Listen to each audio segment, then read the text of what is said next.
page de Facebook. Beaucoup de personnes n'ont pas prêté attention à ça. Mais dans ce message-là, il dit clairement qu'il est protégé par l'armée. Qu'il est protégé par l'armée loyaliste. Mais qu'il n'est pas l'armée loyaliste, c'est pas de l'armée. Comme on voit tantôt, il y a une partie de l'armée qui n'est plus avec le pouvoir du RDPC, qui n'est plus avec le régime de Paul Biya. Et donc, il est possible donc que cette armée-là puisse jouer en faveur de Tiroma. Quand je vous dis qu'il y a des choses qui se passent en sourdine que vous ne pouvez même pas imaginer. Ça veut dire quoi? Qu'est-ce que Tiroma a écrit? Il écrit: je demande à tous ceux qui ont été arrêtés arbitrairement, aux membres de ma famille kidnappés, tenez bon. Je ne me reposerai pas jusqu'à ce que ce régime vous donne votre victoire. Je remercie l'armée loyaliste qui a montré son patriotisme en me conduisant dans un lieu sûr et assure ma protection actuellement. Je ferai une agresse solennelle dans quelques instants. Et c'est ça qu'on a vu tout à l'heure où il a fait l'agresse solennelle. Donc, il dit que je remercie l'armée loyaliste qui a montré son patriotisme en me conduisant dans un lieu sûr et assure ma protection actuellement. Donc, tout m'a dit clairement qu'il y a une partie de l'armée loyaliste qui assure sa protection. Comprenez bien, c'est une partie de l'armée qui assure sa protection. Et il mentionne en disant que l'armée là, l'a pris pour l'a retiré chez lui pour le mettre dans un lieu sûr. L'armée pour le mettre dans un lieu sûr. Vous comprenez déjà? Si l'armée déjà met Issa Touma Bakary dans un lieu sûr, donc ça veut dire quoi? Ça veut dire, à la différence du peuple camerounais qui jetait les cailloux, qui jetaient tout ce qu'ils voyaient, du bois, des morceaux, qui retrouvaient dans la rue sur les policiers, et que les policiers tiraient sur eux parce que le peuple n'avait rien. Et ça c'est, on dit souvent quoi, quand tu fais une bagarre avec quelqu'un qui a le couteau, toi tu n'as pas le couteau, on dit souvent quoi, c'est la lâcheté, voilà. Ça c'est la lâcheté en fait, le terme qu'on utilise au Cameroun. Ça dit, c'est la lâcheté. Mais aujourd'hui Tiroma est protégé par l'armée loyaliste. Ça veut dire qu'aujourd'hui il est possible quoi, que si le gouvernement en place essaie de pouvoir viser Tiroma pour le tuer, que cette armée loyaliste se réplique. Et ça sera la réplique entre quoi? Entre les arts. Ça sera la réplique entre quoi? Entre les pom pom pom pom pom pom pom pom pom pom. Voilà, c'est la réalité. Voilà la réalité. Donc aujourd'hui clairement Issa est sous protection de l'armée loyaliste. Donc comprenez rapidement les amis, j'ai fait une vidéo hier où c'était une vidéo qui est sortie hier sur Marie-Roger Billois qui explique un peu la situation au Cameroun actuellement, qui parle des deux clans et tout ça, où j'avais dit clairement qu'il y a un clan qui sait que si le régime du Congo reste là, eux ils vont perdre. Il y a un clan qui sait que actuellement le régime du Congo est bien placé et ils sont bien placés pour remplacer pour bien. Et ils savent que si ça se passe, eux le deuxième clan ils perdront. Donc ils sont en train de travailler avec Tiroma derrière pour pouvoir évincer ce régime du pouvoir. Donc je vous dis clairement que c'est la lutte de clans continue. Et Tiroma est dans un clan pressé dans le pouvoir. Tiroma est dans un clan pressé dans le pouvoir. Il vous dit il y a une partie de l'armée qui est avec lui. Mais on ne sait pas le nombre de personnes. On ne sait pas qui est dans l'armée. On ne sait pas qui est incrusté dans l'armée avec Tiroma. On ne sait pas. Mais on sait juste que si cette affaire continue comme ça risque d'éclater un petit conflit armé peut éclater. C'est ça la raison en fait. S'il y a deux clans dans l'armée, il est possible qu'on puisse arriver où un conflit armé s'éclate entre deux camps. Et là, le peuple va s'asseoir. Je vous ai dit, peuple camerounais, vous n'allez pas échapper à quelque chose de sanglant au Cameroun. Ça va arriver. La chute de Paul Biya ou bien le changement de régime au Cameroun ne pourra pas se passer aussi facilement que vous le pensez. Bon, parce que quoi? Parce qu'il y a une armée qui mange bien, qui est dans la mangeoire, qui est tranquille. Et une autre armée qui comprend que non, ces gens-là, ils vont pas perdre quelque chose le peuple, donc ils sont loyalistes, ils sont avec le peuple. Et ça risque de commencer d'abord par là. Parce que normalement, l'armée doit être unie. Quand un problème ça arrive, l'armée doit être unie et aussi à mettre quelqu'un dehors. C'est-à-dire, on se met ensemble, un peu comme au Gabon, on se met ensemble, on met le président des côtés et on essaie de travailler ensemble pour pouvoir avoir un pays qui est correct, un pays où on peut mettre en place une gouvernance, changer de constitution, voilà, mettre en place des choses qui permettent qu'on puisse aller aux élections. Mais, déjà que vous avez une armée qui est divisée, une armée qui n'est pas ensemble, ça veut dire qu'à un moment donné, les deux peuvent créer des ministres. Et on a vu au Soudan ce que ça passait, Soudan du Sud, Soudan. C'est-à-dire que quand on arrive à ce niveau, il est possible qu'on a un pays divisé. Oui. Le silence des Camerounais va amener le Cameroun dans un pays divisé. Comprenez bien, le silence des Camerounais risque de plonger le Cameroun dans un pays divisé. C'est moi qui vous le dis.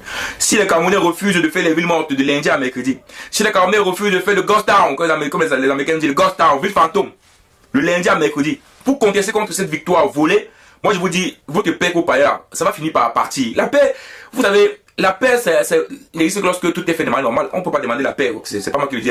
C'est Rebecca qui l'a dit. Vous ne pouvez pas demander la paix alors que vous mettez le feu. Comment demander la paix alors que vous mettez le feu? C'est pas possible. C'est impossible. Donc là, clairement, pour qu'il y ait la paix au Cameroun, il est important aussi que les choses se passent normalement, qu'il n'y a pas de vol, qu'il n'y a pas de tricherie. C'est ça aussi la réalité. Donc aujourd'hui, clairement, Tiroma Bakary est support. Il y a un clan qui soutient Tiroma Bakary dans le gouvernement de Paul Biya, mais également dans l'armée. Parce que là, il est protégé, il est un lieu sûr. Il est dans un lieu sûr. Vous imaginez ça parce que c'est certain que la population ne peut pas toujours rester le protéger. Deuxième compliqué, il faut que c'est l'armée qui doit le protéger. Et aujourd'hui, il se demande comment on va le prendre. Il veut dire aujourd'hui clairement, si Atanga n'a pas pris Tiroma depuis, c'est parce que c'est compliqué. C'est complexe. Et dans cette affaire-là, je vous ai dit, il y a des choses aussi qui vont sortir. Des dossiers sortiront. Ne vous inquiétez pas. Tiroma a dit que c'est la première étape. Il y a des dossiers qui vont sortir, qui vont même attaquer le gouvernement, peut-être attaquer même sur la communauté internationale, qui va faire comment donner, la communauté internationale sera obligée de se réveiller. Et voir le problème du Cameroun. Ça va arriver, ne vous inquiétez pas. Remarquez que Tiroma sait où il va. Ils ont préparé ça à longue haleine. Ils ont préparé ça depuis longtemps. Ils savent exactement comment ils vont frapper ce gouvernement-là. Ils le savent. Et cela arrivera coûte que coûte. Ne vous inquiétez pas pour ça. Donc là, Thierry Marvet nous dit qu'il est protégé par l'armée loyaliste. L'armée loyaliste qui veut l'armée. Qui pas l'armée loyaliste, pas l'armée du peuple. Donc l'armée qui vraiment comprend que le peuple en a marre et que cette armée-là comprend qu'il faut vraiment libérer le pays de ces gens-là qui ont mis le Cameroun à feu et à sang, dans une misère, une galère terrible. Donc cette armée-là protège Thierry Bakary parce qu'il comprend que Thierry actuellement est la personne qui peut lever quand même, parce que lui, c'est le nouveau leader. Maurice Kamto peut parler difficilement parce que Maurice Kamto lui n'a pas été candidat. Donc bien que Maurice Kamto, on voit depuis il n'est pas beaucoup, il n'a pas été candidat. Aujourd'hui le nouveau leader, celui qui porte c'est qui? C'est Thierry Bakary. D'ailleurs, si Kamto portait ça, ils allaient dire les Bamileke. Mais aujourd'hui ils peuvent dire ça parce que Kamto n'est plus là. Donc maintenant ils vont dire les nordistes. Du coup on voit comment les Bruno Bidjan sur des vidéos des nordistes se moquent des nordistes, tout ça. Voilà, c'est normal parce que maintenant ils vont s'attaquer au nom maintenant. Mais je vous l'ai dit, ça va être compliqué. Et j'ai dit Baïbek a dit ça dans une vidéo, ça va venir de partout. C'est parce qu'ils sont préparés à quelque chose. Moi je vous l'ai dit, ils sont préparés à quelque chose. Si Baïbek le parlait, c'est pas pour rien. Les amis, si on m'a demandé ville monte de lundi 3 au mercredi 5. Gustavo, ville fantôme. Combien on dit ville fantôme? Ville fantôme, ça veut dire qu'il n'y a personne dehors. Ça veut dire que tout a arrêté. Donc ça veut dire que vous avez le week-end pour préparer voilà, préparer vos nourritures, aller faire vos commerces, aller faire vos courses, tout préparer, tout, pour que lundi à mercredi, Gustavo, après, les Camerounais travaillent trop. Ça fait aussi de reposer un peu. Supposez que c'est 3 jours de repos. Vous reposez, vous dormez, vous voyez la télé, vous mangez un peu, vous profitez de vos familles. Parce que les Camerounais aussi, il ne faut pas se mentir. Les Camerounais ne profitent pas de leur famille, ni de leurs enfants. Alors restez chez vous. Voilà, belle vie, faites vos courses, tranquille, voilà, et lundi à mercredi, pas de travail, vie fantôme. Et c'est important que le peuple respecte ça parce que vous savez, c'est des choses comme ça qui font ce qu'à un moment donné, on détruit une dictature, que la communauté internationale parle. Parce qu'on voit bien que ça ne va pas, on voit bien que c'est compliqué, le peuple, voilà, c'est chaud, et c'est comme ça que ce régime va être plié. Et donc moi je pense que c'est important de suivre ce que Thierry a dit et de créer vraiment, de faire des villes mortes dans tout le Cameroun, lundi 3 au mercredi 5. Et j'appelle à la diaspora, il faut vraiment qu'on essaie de trouver quelque chose à la diaspora pour aider nos frères au Cameroun, surtout en ce moment où ville morte, il n'y a pas de travail, on sait que c'est difficile. Voilà, c'est un combat, c'est une lutte. Il faut qu'on soit vraiment là parce que ce régime, il faut qu'on doit se débarrasser d'eux. Il faut qu'on se débarrasse de les amis. Ça, c'est pour le bien-être des Camerounais. C'est qu'on puisse rêver. Pour qu'on puisse rêver aussi d'un avenir meilleur. Nous, on est en Europe, on est quand même un peu là. On est quand même un peu bien. Mais nos frères du pays souffrent. Donc, on a besoin qu'eux aussi, eux, puissent rêver d'une vie. Rêver que c'est possible de s'en sortir. C'est possible de gagner sa vie. C'est possible de construire sa vie avec ce qu'on gagne. Les amis, les Camerounais veulent rêver. Et il faut que ce rêve-là se réalise en 2025. Donc, les amis seront prêts, battons-nous et on va arriver au bout. On y arrivera au bout. Ciao. Nous devons être radicaux avec le pouvoir des biens.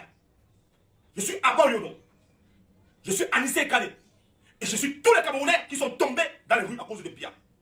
Le mot d'ordre a été donné. Du 3 au 5, chacun reste chez lui. Celui ou celle qui sort, qui brigue ça, mettez le feu sur le bien. On ne peut pas sacrifier la vie des 30 millions de Camerounais pour 100 personnes qui tiennent le pouvoir. Le 12 octobre, le soir des urnes a tranché. Les Camerounais ont choisi un candidat. Biya doit partir et laisser les Camerounais vivre leur vie heureuse. Si un policier tente de se mettre sur la route des Camerounais, vous avez la possibilité d'avoir l'arme, vous avez la possibilité d'avoir le ballon ou quoi que ce soit.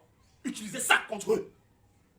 Je remercie ici tous les policiers républicains qui sont en train de garder le président Issa Thierry Bakary actuellement. Nous sommes à la croisée des chemins. On ne peut pas passer le temps de torturer les Camerounais. Nos frères du Nord sont morts depuis des années à cause de ces personnes qui veulent s'accrocher au pouvoir. Les Camerounais souffrent, nos familles souffrent. Ce n'est pas important ici de répéter tout ce que les Camerounais ont traversé depuis 43 ans. Mais l'heure est de décider de prendre la décision de dégager tous ceux et celles qui vont se mettre sur notre chemin. Quelles que soient les circonstances qui vont se passer, si Pierre ne veut pas reconnaître le sort des urnes du 12 octobre, les Camerounais auront d'autres choix.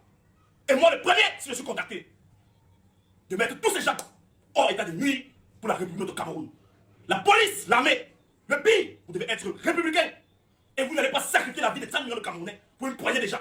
Sachez qu'au moment venu, chacun va travailler pour manger et chacun répondra de ses actes. Écoutez très bien. Dans les prochains jours, que le drapeau de l'ambazonienne République soit planté. Et nous reconnaîtrons cette République-là au même moment où notre drapeau est planté dans le nord. C'est ça que nous attendons tous. Are you understand? J'ai un seul mot à ajouter.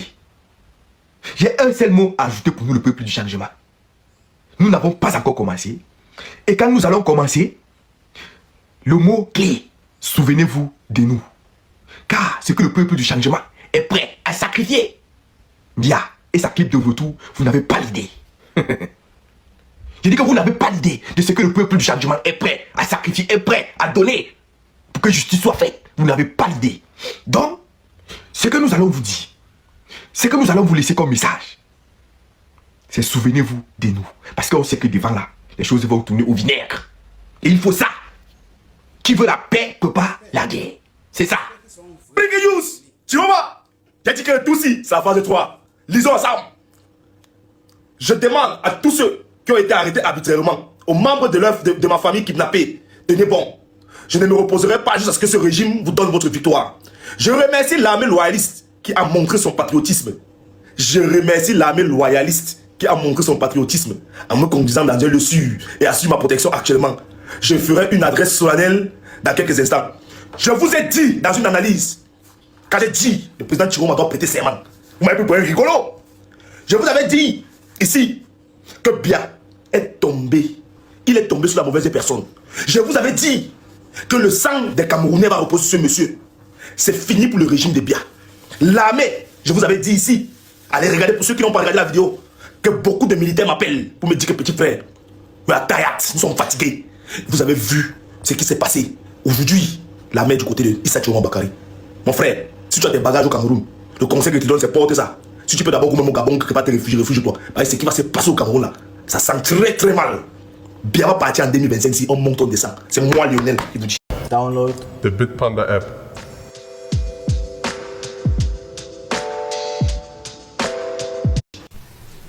Alors mes chers amis, j'espère que nous tous on a écouté la vidéo que actuellement Massa, ça donne la chair des poules déjà quand on écoute tout ce qui se passe là. Le Cameroun va tomber dans l'obscurité ou dans quoi? Moi, Paul Biya devait même annuler les élections. De ma part. Oui, tu veux faire le pays comme ton royaume. Tu devais annuler les élections. Au lieu de voiler les yeux avec les élections et venir faire ce genre de cricage. Issa Chiroma connaissait dès le départ où il partait. Issa Chiroma connaissait où il partait. Il a servi le gouvernement camerounais. Il connaît la manipulation qu'il a dans le gouvernement camerounais. Bien même. Il connaît de qui il peut toucher pour qu'il soit avec lui. Donc mes chers amis, l'aspect est grave. La balle est dans le camp des plus forts actuellement. La balle est dans le camp les plus forts. Et le plus fort c'est qui? C'est le peuple. Quand on ne vous manque pas, le plus fort c'est le peuple. Si le peuple se lève, ne stoppe pas jusqu'à la gare, les choses vont revenir à normal. Les policiers qui tirent sur les civils qui ne sont pas armés. Il y a les ripostats qu'on appelle les militaires. Les militaires doivent protéger le peuple. Les policiers doivent protéger le peuple. Donc mes chers amis, actuellement l'aspect vers le côté du Cameroun, ça chamboule, ça bavate, ça s'étire. Ça s'étire. Donc on doit passer seulement le temps à faire des prières pour que ça touche le cœur de ceux qui neutralisent le pouvoir de laisser tous ces jouer sur la carte. Actuellement, vous ne connaissez pas l'ampleur. Mais l'ampleur, quand ça commence, on ne connaît pas quand est-ce que ça va finir. On ne connaît pas quand est-ce que ça va finir. Mais quand est-ce que ça commence, on joue. On prend comme c'est les blagues. Mais quand est-ce que ça va finir? Vous avez vu vers le côté de Bamenda. Qui revendiquait vers le côté de Bamenda? C'était les étudiants. Les étudiants qui revendiquaient vers le côté de Bamenda. Aujourd'hui, c'est devenu quoi? Nous tous ici, on a vu. Donc, mes chers amis, j'espère que vous avez écouté toute la vidéo comme moi. Et j'espère que vous allez prendre en considération de ce qui est sorti dans la bouche des partisans, de ceux qui veulent le changement parce qu'ils sont en Occident. Et voient comment les infrastructures sont en train d'émerger dans tous les pays. Chez nous, au Cameroun, il n'y en a pas. Des gens vont sortir ici en nous proclamant que non, Paul Biya a coupé l'accord colonial avec les Occidentaux. Un pays souverain, c'est un pays qui est libre, bien sûr. Soit un dictateur travailleur. C'est ce qu'on demande à Paul Biya, qu'il soit un dictateur travailleur. En 43 ans, s'il n'a pas pu travailler, que le pays s'émerge. Si on vous montre les images du Cameroun d'avant, qui aidait des pays, et le Cameroun d'aujourd'hui, c'est deux mondes différents. Le Cameroun aidait les pays. Aujourd'hui, le Cameroun passe réfugié dans les pays des gens. C'est terrible, hein? Et vous allez rester là en disant que c'est Paul Biya toujours, il a coupé les accords coloniaux. Il a coupé quelques accords coloniaux et que la population souffre. Kameko qu'on avait, qui voyageait, aujourd'hui on n'a plus. Beaucoup de choses, tu veux c'était quoi, laisser quoi? Que cette personne ne vienne pas ici nous dire que Paul Biya a trop travaillé. Non, arrêtez au moins. Son temps est arrivé de libérer le pouvoir. Il n'a plus la force de le faire. Pouvoir à ceux qui peuvent gérer le pays, à ceux qui peuvent orienter, ceux qui peuvent dire à les ministres que si tu ne travailles pas, on te chasse. C'est ce qu'on veut. Ne prenez pas le pays, vous neutralisez, vous restez sur ça. Bon, c'était Didier, vos avis en commentaire, me fera plaisir. On se prend ici pour ne rater.